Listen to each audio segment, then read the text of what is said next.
प्रिय विद्यार्थियों, आज हम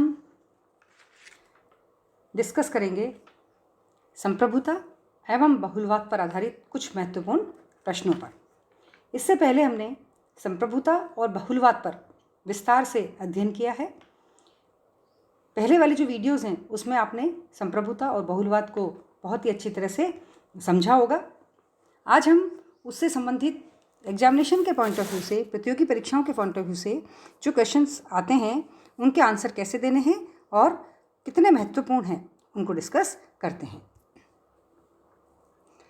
जैसे आपको पूछा जाता है एग्जाम में कि संप्रभुता का अर्थ बताइए, तो जो संप्रभुता है, संप्रभुता का अंग्रेजी पर्यायवाची आप जानते ही हैं कि सॉवरेंटी है और लैटिन शब्द सुपर और एनस से इसको लिया गया है, तो जिसका अर्थ उस भाषा में क्या होता है, सर्वोच्च शक्ति। तो संप्रभुता आंग्ल भाषा के पर्यायवाची सॉवरेंटी लैटिन शब्द सुपर और एनस से लिया गया है, जिसका अर्थ है उस भाषा में सर्वोच्च शक्ति, है ना। फिर इसके बाद है कि हम संप्रभुता को और भी अच्छी तरह से एक्सप्लेन कर सकते हैं कि संप्रभुता राज्य की सर्वोपरि इच्छा होती है। संप्रभुता हम किसे कहेंगे, राज्य की सर्वोपरि इच्छा होती है। ये तो आप जानते ही हैं कि जनसंख्या, निश्चित क्षेत्र, सरकार, संप्रभुता, ये सब क्या हैं, राज्य के एक महत्वपूर्ण तत्व हैं। और उन राज्य के इन तत्वों में भी जो संप्रभुता है वो बहुत ज़्यादा महत्वपूर्ण है कि एक राज्य तब तक राज्य नहीं कहलाता है जब तक कि राज्य के लिए संप्रभुता तत्व ना हो। और राज्य के लिए संप्रभुता का वही महत्व है जो व्यक्ति के लिए किसका होता है, जीवन के लिए प्राणों का होता है। हमारे शरीर के अंदर जिस प्रकार प्राण है उसी प्रकार संप्रभुता है। संप्रभुता की कई विद्वानों के द्वारा परिभाषाएं दी गई हैं। तो संप्रभुता की ग्रोशियस के द्वारा कौन सी परिभाषा दी गई? संप्रभुता की जो ग्रोशियस के द्वारा परिभाषा दी गई है वह इस प्रकार है कि संप्रभुता उस व्यक्ति में निहित सर्वोच्च राजनीतिक शक्ति है जिसके कृत्य अन्य किसी पर आश्रित नहीं हो और जिसकी आज्ञा का उल्लंघन नहीं किया जा सकता हो, है ना। तो उस व्यक्ति में निहित होती है सर्वोच्च है जिसमें उसके जो कार्य हैं वो किसी पर आश्रित नहीं हैं और जिसकी आज्ञा का कभी भी उल्लंघन नहीं किया जा सकता है, वह क्या कहलाती है, संप्रभुता कहलाती है।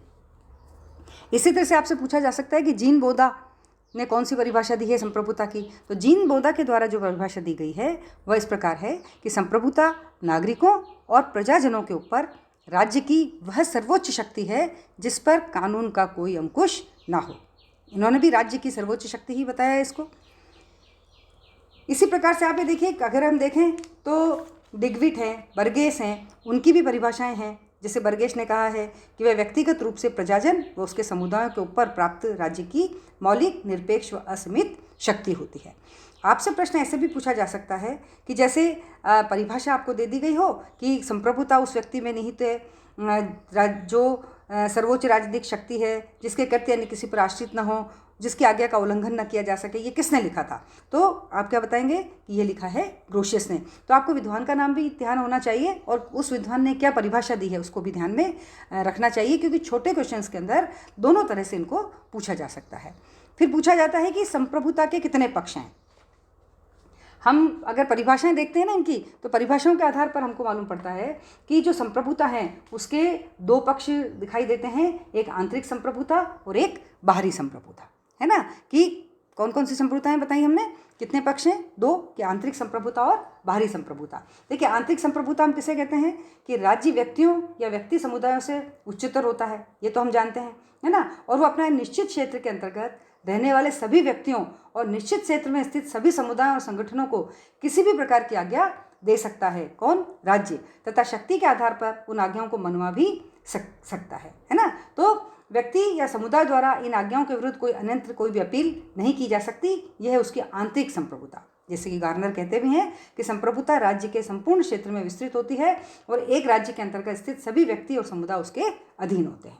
दूसरा पक्ष हमने देखा है बाहरी संप्रभुता। तो हम बाहरी संप्रभुता किसे कहेंगे कि राज्य किसी भी बाहरी सत्ता से प्रत्यक्ष या अप्रत्यक्ष नियंत्रण से स्वतंत्र होता है। राज्य के ऊपर किसी भी सत्ता का नियंत्रण नहीं है और एक राज्य को इस बात की पूर्ण स्वतंत्रता होती है कि वह विदेशों से जैसे चाहे वैसे संबंध स्थापित कर ले।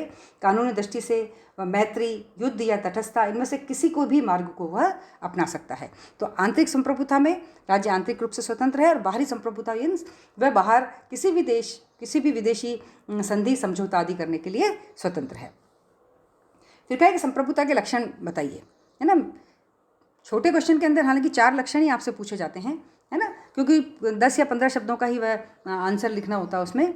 लेकिन इसके अगर हम देखते हैं तो 6 लक्षण हैं संप्रभुता के, कि निरंकुशता, मौलिकता, सर्वव्यापकता, स्थायित्व, अपृथकनीयता, अनन्यता, अविभाज्यता। निरंकुशता और मौलिकता आप अलग अलग भी ले सकते हैं, सर्वव्यापकता, स्थायित्व, अपृथकनीयता, अनन्यता और अविभाजनीयता, है ना। कि निरंकुशता, ये हमने संप्रभुता के जो लक्षण हैं इनको डिटेल में पहले डिस्कस किया हुआ है कि संप्रभुता का अर्थ सर्वोच्च शक्ति से है, और जैसा कि संप्रभुता के अर्थ से स्पष्ट है कि वह सर्वोच्च शक्ति कैसी होनी चाहिए, निरपेक्ष एवं निरंकुश होती है। संप्रभुता आंतरिक और बाहरी दोनों ही क्षेत्रों में निरंकुश एवं सर्वोच्च होती है। तो आंतरिक क्षेत्र में संप्रभुता सभी व्यक्तियों और समुदायों पर नियंत्रण रखती है, और बाहरी क्षेत्र के अंदर क्या करती है वो, कि दूसरे राज्यों के साथ संबंध स्थापित करने में स्वतंत्र है, ठीक है ना। मौलिकता से क्या कहा है कि मौलिकता का क्या अर्थ है कि राज्य की संप्रभुता मौलिक होती है, यानी किसी अन्य सत्ता के द्वारा वो प्रदत्त नहीं होती, उसकी खुद की वह प्रभु सत्ता होती है। सर्वव्यापकता बताया उन्होंने कि संप्रभुता की सर्वव्यापकता का क्या तात्पर्य है कि राज्य के अंतर्गत स्थित सभी व्यक्तियों और समुदायों पर राज्य की प्रभुत्व शक्ति का नियंत्रण होता है, और इनमें कोई भी संप्रभु शक्ति के मुक्त होने का दावा नहीं कर सकता, मतलब सब तरफ वह व्यापक होती है ना। फिर स्थायित्व, कहने पर अनेक बार संप्रभुता को एक सरकार विशेष का पर्यायवाची समझा जाता है कि ये सरकारी है, लेकिन ऐसा समझना सही नहीं है, क्योंकि संप्रभुता स्थायी होती है, संप्रभुता का कभी अंत नहीं होता। जैसे कि ब्रिटेन में तो कहते भी हैं कि राजा मृत है और राजा चिरायु हो, जो कहावत प्रचलित है। तो यह सरकार और संप्रभुता के भेद को स्पष्ट करते हुए बताती है कि संप्रभुता एक ऐसी संस्था के रूप में होती है जो कभी भी समाप्त नहीं होती। अपृथकनीयता से क्या मतलब है कि राज्य स्वयं को नष्ट किए बिना संप्रभुता का त्याग नहीं कर सकता। इसको तो संप्रभुता को राज्य से बिल्कुल ही पृथक नहीं किया जा सकता है। अगर राज्य नष्ट हो जाता है तभी संप्रभुता का त्याग होता है ना। तो संप्रभुता राज्य के व्यक्तित्व का मूल तत्व है, और इसको अलग करना एक तरह से आत्महत्या करने के समान है। फिर अनन्यता, अनन्यता का क्या अर्थ हुआ कि एक राज्य में केवल एक ही प्रभु शक्ति हो सकती है जो वैध रूप से जनता को आज्ञा पालन का आदेश देती है। एक राज्य के अंदर एक से अधिक प्रभु शक्ति का जो अस्तित्व है वो राज्य के भीतर राज्य की मान्यता को स्वीकार करता है, इसलिए राज्य की जो एकता है वो उससे भंग हो सकती है, तो अन्य नहीं हो सकती संप्रभुता। विभाज्यता का भी हम कहते हैं कि संप्रभुता एक अन्य प्रमुख लक्षण उसकी क्या है, अविभाज्यता, मतलब उसको विभाजित नहीं किया जा सकता, ठीक है ना। तो इस प्रकार से आप संप्रभुता 4 लक्षण में शॉर्ट में उसको समझा भी सकते हैं।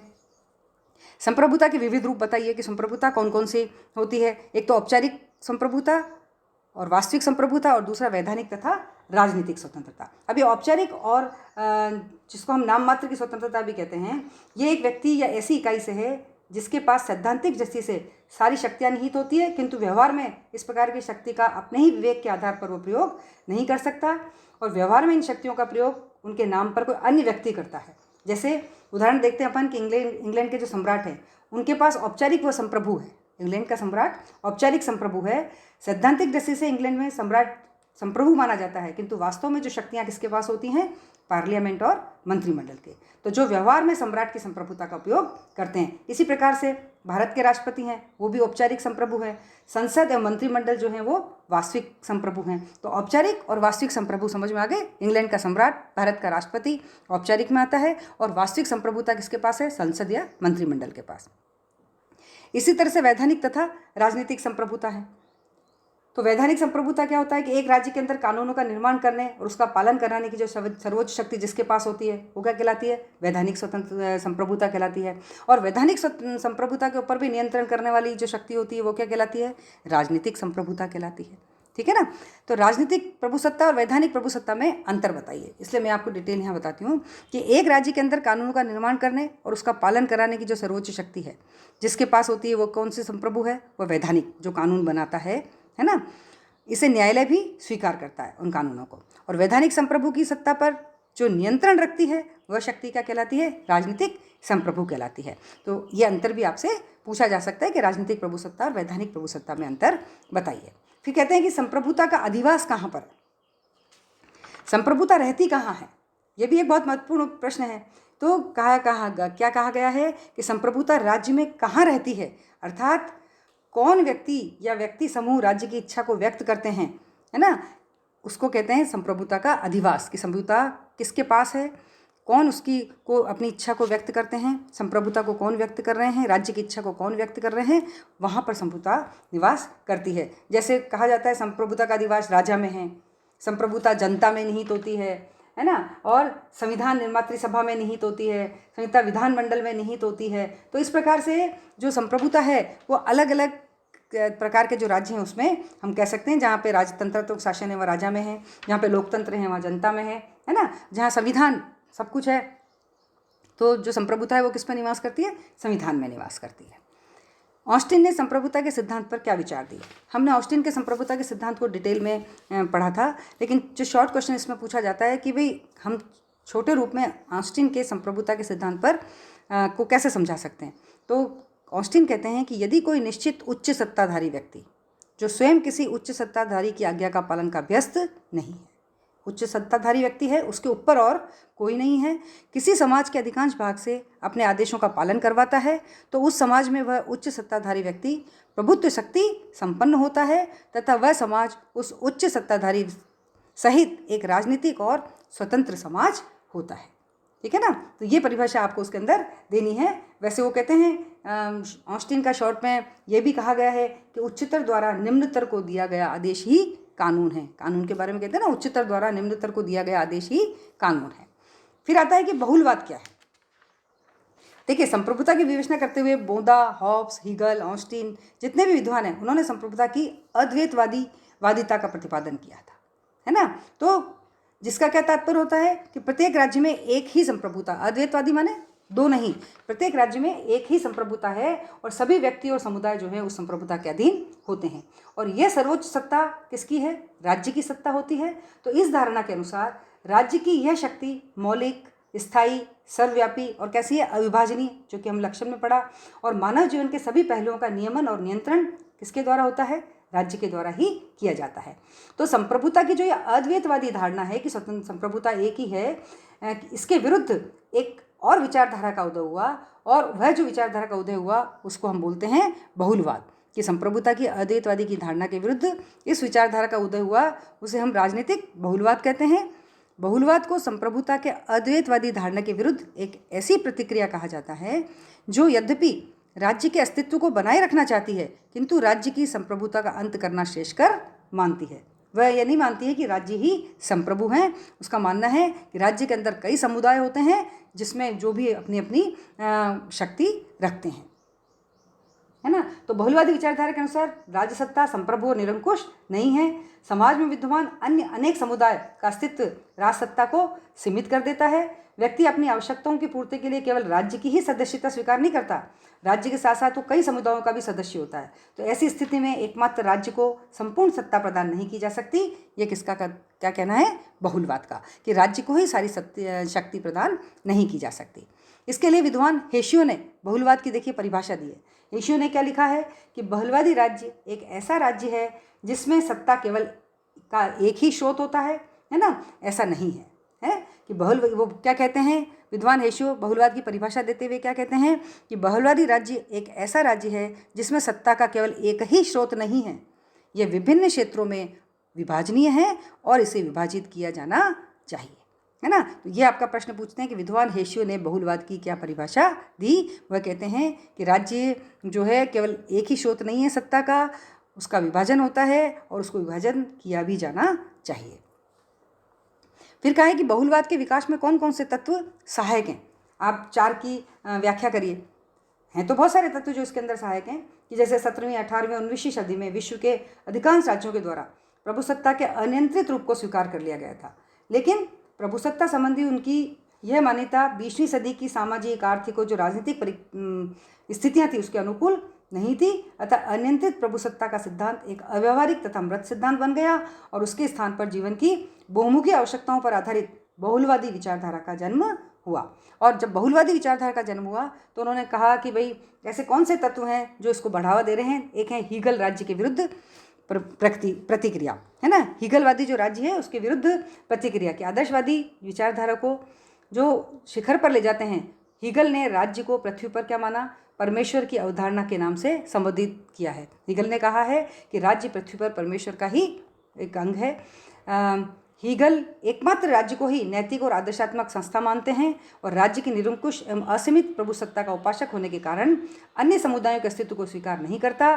तो हीगल की चरमतावादी जो धारणा थी, इसके विरुद्ध एक प्रतिक्रिया होना स्वाभाविक था और उसके विरुद्ध एक प्रतिक्रिया हुई और उसका उदय किस रूप में हुआ? बहुलवाद पे। कि हीगलवादी क्या कहते हैं कि पृथ्वी के ऊपर जो राज्य है वो ईश्वर का ही रूप है, लेकिन इसके विरुद्ध एक प्रतिक्रिया हुई कि ऐसा नहीं है। फिर उन्होंने कहा है कि राज्य की अयोग्यता, यहाँ पे है राज्य की अयोग्यता, कि आधुनिक राज्य की अयोग्यता भी बहुलवाद के विकास में एक कारण है। वर्तमान समय में राज्य का जो कार्यक्षेत्र है वो बढ़ता जा रहा है, केंद्रीकरण की जो प्रवृत्ति है वो अधिक अधिक बल प्राप्त करती जा रही है, लेकिन व्यवहार में अनेक राज्य को सर्वशक्तिमान बनाने का यह प्रयत्न राज्य की अयोग्यता में परिणित हो गया। जो केंद्रीकरण हो रहा है वह राज्य की अयोग्यता के अंदर परिणित हो गया। आप इसको योग्यता नहीं अयोग्यता देखें। फिर है मध्यकालीन संघवादी विचारों का प्रभाव, कि बहुलवाद के विकास में जर्मन लेखक गियर्क तथा ब्रिटिश लेखक मैटलैंड और फिगिस, इन विद्वानों ने भी एक महत्वपूर्ण तत्व के रूप में कार्य किया है। गियर्स और मैटलैंड ने लोगों का ध्यान उस मध्यकालीन सामाजिक व्यवस्था की ओर आकर्षित किया जिसमें राजशक्ति एक स्थान पर केंद्रित नहीं थी, समाज में आर्थिक संघों को प्रमुख स्थान प्राप्त था। तो इस विचारकों ने सामाजिक हित में फिर से इस व्यवस्था को ग्रहण करने पर बल दिया कि जो शक्ति है वो एक जगह ना हो। इस प्रकार फिगिस ने मध्यकालीन चर्च के स्वतंत्र अस्तित्व की बात कहकर इस बात का प्रतिपादन किया कि शक्ति के उपभोक्ता एक नहीं वरन अनेक हो सकते हैं। फिर कहा इन्होंने कि लोकतंत्र में प्रादेशिक प्रतिनिधित्व की व्यवस्था से असंतोष। देखिए 19वीं सदी के उत्तरार्ध में और 20वीं सदी के प्रारंभ में प्रतिनिधात्मक लोकतंत्र के अंतर्गत प्रादेशिक प्रतिनिधित्व की जो व्याख्या है उसको अपनाया गया था, लेकिन शीघ्र ही प्रादेशिक प्रतिनिधित्व की व्याख्या से असंतोष उत्पन्न हुआ और श्रेणी समाजवादी तथा संघवादी विचारकों के द्वारा इसके स्थान पर व्यावसायिक और कार्यात्मक प्रतिनिधित्व की मांग रखी गई थी, है ना। तो व्यावसायिक प्रतिनिधित्व के सभी प्रतिपादक, जिसमें जी.डी. कॉल है ना सबसे प्रमुख माने जाते हैं, उन्होंने राज्य का उग्र विरोध करने वाले समुदाय की तुलना में राज्य को गौण महत्व प्रदान करने वाला बताया और कहा कि इन विचारकों ने बहुलवादी विचारधारा के पोषण में सहायता प्राप्त की। जैसे उसमें जी.डी.एच. कॉल प्रमुख थे, जिन्होंने कहा कि समुदाय जो हैं उनको कम नहीं आंका जाना चाहिए। तो इस प्रकार से बहुलवादी जो हैं उसके विकास में ये चार तत्व आवश्यक रहे। राज्य की प्रभुसत्ता पर बहुलवादी क्या आक्षेप लगाते हैं? राज्य की जो प्रभुसत्ता है, देखिए बहुलवादी विचार अनेक आधारों पर यह क्वेश्चन पूछा जाता है आपसे कि राज्य की प्रभुसत्ता पर बहुलवादी क्या आक्षेप लगाते हैं। तो आपको इसमें इस चीज़ को समझना होगा कि बहुलवादी विचारक अनेक आधारों पर संप्रभुता के परंपरागत सिद्धांतों की आलोचना करते हुए अपने पक्ष का समर्थन करते हैं और उनके अनुसार संप्रभुता के परंपरागत सिद्धांत पर प्रमुख रूप से कुछ आक्षेप हैं। जैसे पहला आक्षेप है समाज की वर्तमान स्थिति और रचना के आधार पर, कि बहुलवादियों के अनुसार वर्तमान समय में जो समाज है उसकी स्थिति इस प्रकार है कि अकेला राज्य मानवीय जीवन की सभी आवश्यकताओं की पूर्ति नहीं कर सकता, क्योंकि व्यक्ति की अपनी बहुत सारी आवश्यकताएं होती हैं। सामाजिक, वैज्ञानिक, राजनीतिक, सांस्कृतिक, धार्मिक एवं आर्थिक अनेक प्रकार के समुदाय बनाता है और मनुष्य के बहुमुखी विकास के लिए यह आवश्यक भी है कि मानव जीवन के विविध पक्षों से संबंधित समुदायों को राज्य एवं अन्य समुदायों के हस्तक्षेप से स्वतंत्र रहकर कार्य करने का अवसर मिले। तो आवश्यकताओं की दृष्टि की पूर्ति होने के लिए सामाजिक संगठन के ढांचे का संघीय होना आवश्यक है ना। तो और आज की स्थिति अन्य समुदाय की राज्य के समान ही है, कुछ अंशों में तो उसमें भी अधिक संप्रभुता और ज़्यादा शक्तिशाली है। तो बहुलवादी कहते हैं कि आज के समाज का संगठन एकात्मक न होकर बहुलवादी है और ऑस्टिन आदि विद्वान द्वारा जो संप्रभुता का प्रबंधन सिद्धांत है वो आज की परिस्थितियों में औचित्य नहीं रखता, है ना। कि समाज की जो वर्तमान स्थिति है उसको केंद्रीकरण नहीं होना चाहिए, वो क्योंकि व्यक्ति की आवश्यकताएं कई संगठनों से पूरी होती हैं। फिर उन्होंने इसको ऐतिहासिक आधार पर भी कहा है कि बहुलवादी इतिहास कहते हैं इस बात को कि इतिहास इस बात का साक्षी है कि ऑस्टिन के पूर्ण प्रभुत्व संपन्न राज्य की सत्ता कभी थी ही नहीं। प्राचीन काल में भारत तथा यूनान में इस प्रकार का कोई राज्य था ही नहीं। अरस्तु ने यद्यपि राज्य को सब सामाजिक संगठनों से सर्वोच्च बताया, फिर भी उसने कानून से उसको उच्च नहीं बताया और तत्कालीन राज्य परंपरागत नियमों और रूढ़ियों की अवहेलना भी नहीं करते थे। प्राचीन भारत में धर्म का स्थान राज्य की आज्ञा से ऊपर था और मध्यकालीन राज्यों में अनेक प्रकार के धार्मिक और सामाजिक बंधन थे। तो प्रभुसत्ता के विचार का प्रादुर्भाव राष्ट्रीय राज्यों के विकास के साथ हुआ, वह राजाओं के देवी अधिकार से उत्पन्न होने वाले निरंकुश शासन का ही परिणाम था। तो ऐतिहासिक दृष्टि से कहा जा सकता है कि प्रभुसत्ता का सिद्धांत राज्य के लिए आवश्यक नहीं है। इस सिद्धांत का अंत करके वर्तमान काल के राज्यों को प्राचीन एवं मध्यकालीन राज्यों की भांति प्रभुसत्ता से शून्य ही बना देना उचित होगा। फिर उन्होंने कहा व्यक्ति के विकास के आधार पर कि बहुलवादियों के अनुसार संप्रभुता का जो विचार है वो व्यक्ति के विकास में बाधक है। कैसे बाधक है कि यह राज्य को चरम साध्य और व्यक्ति को साधन बना देता है, जो वास्तविक स्थिति से नितांत विपरीत है। राज्य व्यक्ति की प्रगति तथा आम संतुष्टि का साधन मात्र है और व्यक्ति की यह विकास तथा संतुष्टि बहुमुखी होती है। तो ऐसी स्थिति में राज्य और किन्हीं अन्य समुदायों के बीच विरोध उत्पन्न होने पर व्यक्ति को अपने विवेक के अनुसार अपनी भक्ति को निर्धारित करने का अधिकार होना चाहिए और केवल बहुलवादी व्यवस्था में ही ऐसा हो सकता है। फिर कहा है कि लोकतंत्र के आधार पर भी बहुलवादी इसको आक्षेप लगाते हैं कि सच्चे लोकतंत्र की स्थापना प्रभुसत्ता संपन्न राज्य में नहीं बल्कि बहुलवादी राज्य में ही होती है। वर्तमान लोकतंत्र में शासन पर जनता का कोई नियंत्रण नहीं है। वास्तविक शासन नौकरशाही द्वारा किया जाता है, जो व्यक्ति के विकास में बाधक है और लोकतंत्र की एक तरह से हंसी उड़ाता है। तो सच्चा लोकतंत्र तो व्यक्ति के विकास में सहायक होता है तथा इसका अभिप्राय है कि व्यक्ति द्वारा शासन के सभी कार्यों को सक्रिय रूप में भाग लेना है। वह केवल बहुलवादी व्यवस्था में हो सकता है, जो विकेंद्रीकरण और मानव जीवन के विविध पक्षों से उनको बताती है। ठीक है ना। तो इस प्रकार हम कह सकते हैं कि प्रभुसत्ता मतलब संप्रभुता पर बहुलवादी आक्षेप लगाते हैं। समाज की वर्तमान स्थिति और रचना के आधार पर, ऐतिहासिक दृष्टिकोण के आधार पर, व्यक्ति के विकास के आधार पर और लोकतंत्र के आधार पर। फिर का एक बहुलवाद के प्रमुख सिद्धांत कौन कौन से हैं? तो बहुलवाद के हैं जैसे राज्य केवल एक समुदाय है, बहुलवादी राज्य और समाज में अंतर करते हैं, बहुलवादी नियंत्रित राज्य सत्ता में विश्वास करते हैं, बहुलवाद एक जनतंत्रात्मक विचारधारा है, बहुलवाद के अनुसार कानून राज्य से स्वतंत्र और उच्च है, विकेंद्रीकरण में विश्वास करते हैं, ये राज्य के अस्तित्व का विरोधी नहीं है और व्यावसायिक प्रतिनिधित्व में विश्वास है। किसका? बहुलवाद का। इसके साथ ये प्रश्न भी आपसे पूछा जाता है कि बहुलवाद की आलोचना दीजिए, क्योंकि आलोचना बहुत सारी हैं, तो केवल इसके मैं आपको पॉइंट बताती हूँ। 2 आलोचनाओं को आप डिस्कस भी कर सकते हैं इसमें। तो पहला है बहुलवाद का तार्किक निष्कर्ष अराजकता है। बहुलवाद का जो तार्किक निष्कर्ष क्या कहते हैं कि बहुलवाद के विरुद्ध ये आलोचना की जाती है कि बहुलवादी विचारधारा को स्वीकार करने का स्वाभाविक परिणाम अराजकता की स्थिति को प्राप्त करना है, कि यदि प्रत्येक समुदाय को राज्य के समान मान लिया जाएगा तो उन्हें संप्रभुता का अनुपातिक अधिकार भी समर्पित कर दिया जाए तो समाज में कानून विहीन स्थिति उत्पन्न हो जाएगी। तो बहुलवादी विचारक भी इस तथ्य से परिचित थे। इस कारण संप्रभुता समुदायों में विभाजन करने के बाद भी बहुलवाद राज्य को समाज के विभिन्न समुदायों में समन्वय और सामंजस्य स्थापित करने की शक्ति प्रदान करता है, किंतु राज्य के द्वारा उस समय तक इस प्रकार का कार्य नहीं किया जा सकता जब तक कि उसे वैधानिक दृष्टि से सर्वोच्च स्थिति प्राप्त नहीं हो, है ना। तो हम इसके अंदर केवल गिल क्राइस्ट की ये बात भी लिख सकते हैं, यदि बहुलवाद को तार्किक निष्कर्ष पर ले जाया जाए तो इसका क्या अर्थ होगा? समाज का विघटन और शांति एवं व्यवस्था के स्थान पर विविध समुदायों द्वारा अपनी अपनी सर्वोच्चता स्थापित करने का कार्य, राज्य तो गौण हो जाएगा और हर समुदाय अपने आप को ऊंचा समझने लगेगा। सभी समुदाय समान स्तर के नहीं हैं, है ना। ये भी एक इन्होंने कहा है कि बहुलवादी के विरुद्ध एक तर्क दिया जाता है कि समाज के सभी समुदायों को समान स्तर का मान लिया जाए।